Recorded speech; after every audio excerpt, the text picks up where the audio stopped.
Okay, everybody, so I just got a new toy, I guess. A new play toy thing, fun, whatever. It's probably going to be more of a sell it, flip it kind of deal. But this is a 1985, right there, 1985 Honda fourtrax 250. So it's pretty. This is pretty much the sport version of this. Wait. Yeah, you get what I'm saying. This thing's pretty cool. Electric salt works. Rear end seems to work good. It's kickstart because people were real men back in the 85, 80s. The only plastic that's missing is this piece. This little metal bar that kind of comes up here and clamps this down. I have this, I don't know, the little black cover. I think it's the right one. I just pulled off the airbox. So I bought it for $400. If I got a good deal on it or not, plastics are cracked a little bit. Zip tied together in the worst way possible because they don't know how to do this. Factory OEM grips, and they're still pliable somehow. The key is questionable. I don't know. I went there. He says it backfires when you go to start it, when you spray some carb cleaner in there or whatever is flammable. Like I said, he said he believes he was using brake cleaner. But I go there, and I'm like looking it over. And then he asked me, he's like, well, I can show you what it's doing when I spray some carb cleaner in there, some starting fluid he actually was using. Spray starting fluid in there, psh, psh, psh, kick it over. The first kick, the thing fires up and idles for about 2 seconds. Then stalls out. So that was kind of crazy. He was saying it could need a cam chain adjusted because it was spitting back and stuff. But so we bought it for $400 in this condition. Tires, they all hold air. They're all dry rotted though. At least these back ones aren't that bad. This one's the only one that's a little skeptical, but it still has somewhat of air in it. The petcock, hopefully that's not going to leak. That leaks on every single thing I have. It's got trailing arm, front suspension, which doesn't work there very well. Kind of cool. I've wanted one of these for a little while. I'd like little smaller bike. Come off. There's what the gas cap looks like. And there's what the tank looks like. Not the worst, not the best. Not as bad as, or not as, this gas tank's like brand new. Like if I sold that, I could spray paint the outside and call it a brand new tank. But that one hasn't sat outside for probably 50 million years like this one has. Front brakes work great. So, yep. Okay, so we got this carburetor apart a little bit. I took it off. We haven't done anything to it, the four-wheeler wise. Just took it off, and I took the float out of it. Little floaty float in there. Somebody's been in here. You might be able to see the scratch marks in there. There was somebody took a flathead screwdriver and went like that to try and clean it out. But not a big deal. So what you gotta clean in these suckers is every little jet. So there's this jet, which is the main jet, and then there's the idle jet. So I don't know what all these other passages do, but they probably need to be cleaned. And then you need to, every time I take one of these apart, this is where the float and needle sits. The needle comes out of here just like this. There's a little pin that goes through here, or these two little things, and it slides through there holding the float on. So once you take that out, you're gonna get this little guy, and this guy needs to be pretty clean, or else you'll overflow from your carburetor bowl. So I always just blew into this, and if you can hear it, that's clear. If it's not clear, you might need to use a little bit more than what you can get out of your mouth to blow that out. But you need to get all this stuff clean. Now let's pop open the main jet. Okay, that was loose. That's, I don't know. So there's two parts to this. There's this jet part, which I can't get out right now. But there's just this little head, this little flathead screwdriver head, which actually has a hole in it. And I can see through it. You guys might not be able to.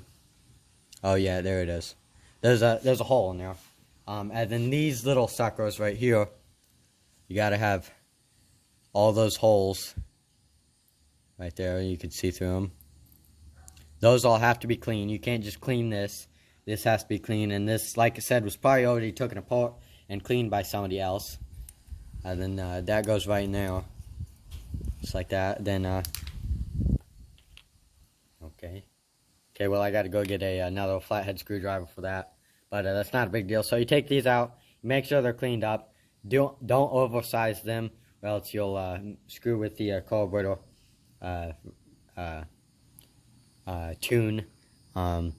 But you can blow through them with carb cleaner or whatever. You can get little wires, stick them in there if they're really that hard to get out, or you can just buy new jets for these, more than likely. But the choke is also stuck in this one, so I'm gonna have to figure out how to get that out.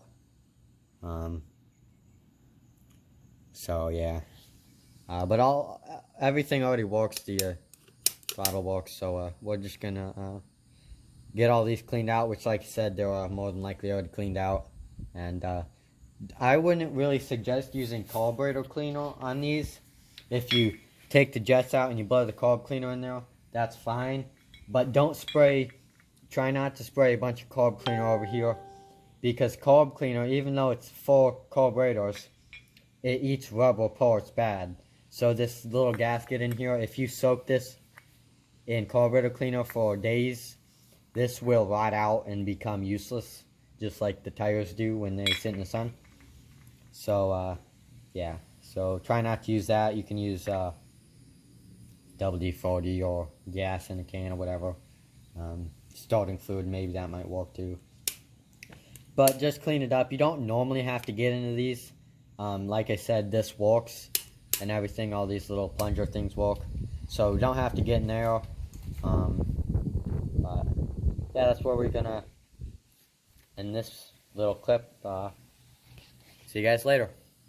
Okay, so we're just gonna spray a bunch of fuel in here. Okay, we run over here, set that down, and we're gonna try and kick this thing over. I don't have any throttle control.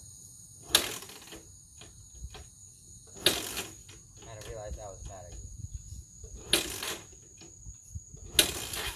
Oh, there it goes.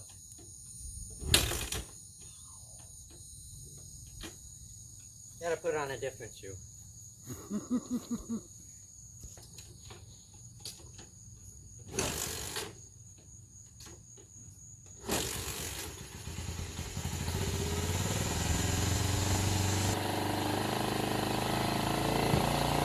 That's pretty good. Nice.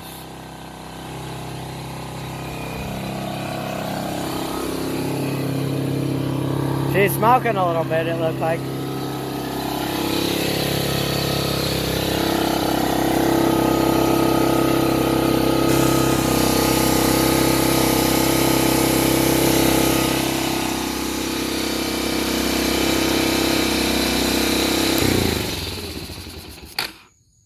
Geez, it looks way brighter on camera for some reason. I was thinking the same thing. It looks like it's 4 o'clock. It's like almost pitch black right about now.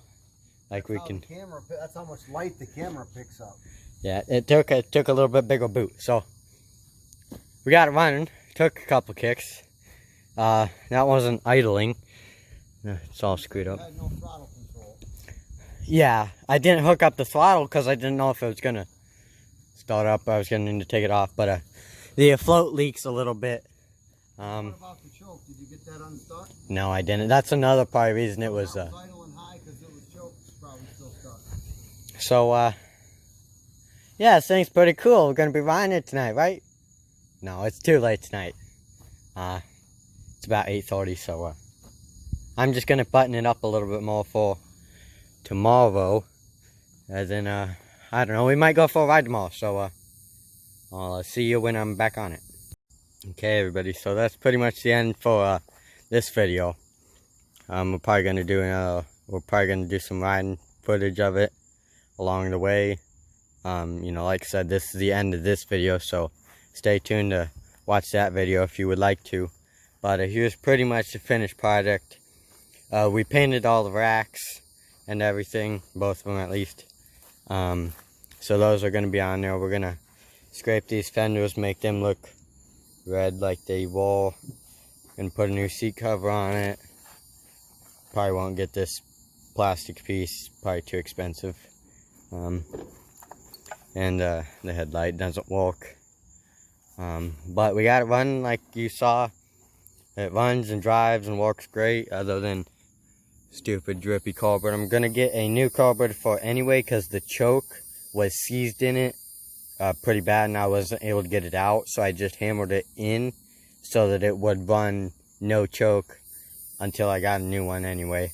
It doesn't run the best anyway with the carburetor that has on it, so like I said, I'm just gonna get a new one. This tire is the only problem child. Obviously it's got to be one. It can't be all of them, it's got to be one. Why wouldn't you just walk? Kickstart works good. The electric starter does turn over the motor, and the electric starter itself works. However, when you plug the dumb battery into it, sparks fly out of this connection. There's something. Okay, so on these wires right here that go into this, there's a 3-prong connector in there. That's a green connector. Is that those ground? Here's that ground bottom wire. And then there's the 2 top ones, which is a red one and a black one on the opposite side of the connector, right? But on the stator side of the connector, they're all 3 yellow. Are they all supposed to be grounded to that original 1 ground wire on the 3-prong connector, if that makes sense? Because if you go up to that connector, all 3 of those yellow wires are all grounded to that same 1 wire. And that means whenever you hook this up, it sparks because that's grounding out. That's the only reason I haven't had a battery hooked up to here and really tried it a whole lot, because I'm afraid I'm going to start a fire or something like that. But we're going to put some zippy ties on the plastics and everything. Probably redo these because these suck. Yeah, you didn't know what he was doing. But we'll start it up here if it will start. I don't know. We're going to find out. 1 kick, 1 door maybe? Close.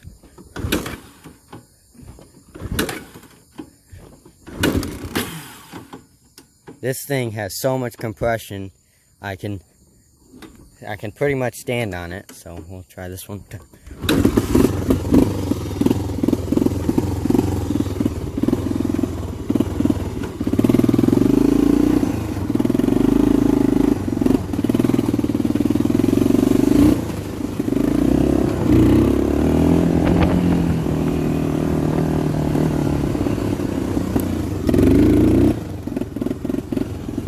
Got some pep to it, step.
The trick to starting this thing on like the first or maybe the, less than like 20th kick is to shut the dumb thing off and don't let it idle itself to death, because it'll do that. If I would have let it idle, it would have idled down until it would shut off. Then it would have took like 8 to get the dumb thing to start. So yep, we're probably gonna walk on a little bit more, obviously, put the racks on it and everything. But I hope you guys like this video. It's gonna be another riding video. We did get this thing muddy, but that wasn't, I didn't bring the GoPro, sorry. So hope you guys liked it. Stay tuned for some more videos on this, and please help me with that wiring or maybe any of the other miscellaneous situations that I've asked for help. Thank you, bye.